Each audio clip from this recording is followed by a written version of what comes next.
ইউরোপের মাটিতে পা রেখেই আবারও নিজের জাত চেনালেন থিয়াগো সিলভা। প্রথম ম্যাচে মাঠে নেমে নিজেকে আবারও একবার প্রমাণ করলেন কেন সে বিশ্বসেরা ডিফেন্ডার একজন। ডিফেন্সে দাঁড়িয়ে ছিল এক দানব। 41 বছর বয়সে এমন পারফরমেন্স সত্যিই অবাক করার মতো।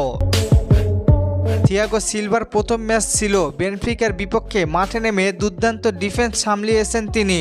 ডুয়েল জয় 100%, 3/3, এরিয়াল ডুয়েল 2/2, সফল পাস 93%, 40/43, ইন্টারসেকশন 1টি, বল রিকভারি 2টি, ক্লিয়ারেন্স 6টি, বল স্পষ্ট করেছেন 53 বার, বল লুজ মাত্র 3 বার।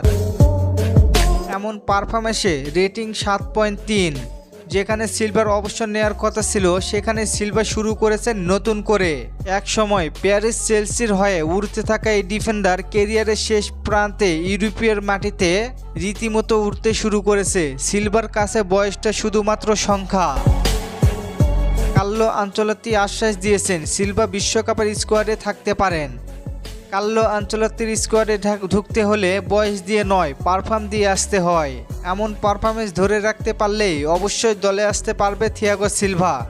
এখন শুধু দেখার বিষয় দলে জায়গা পায় কি না। আপনাদের কি মনে হয় থিয়াগো সিলভা কি জাতীয় দলে ফিরবেন? জানিয়ে দিন কমেন্ট করে। আর ফুটবলকে নিয়ে নতুন কোনো প্রশ্ন থাকলে করতে পারেন, পরবর্তী ভিডিওতে রিপ্লাই করব। ধন্যবাদ।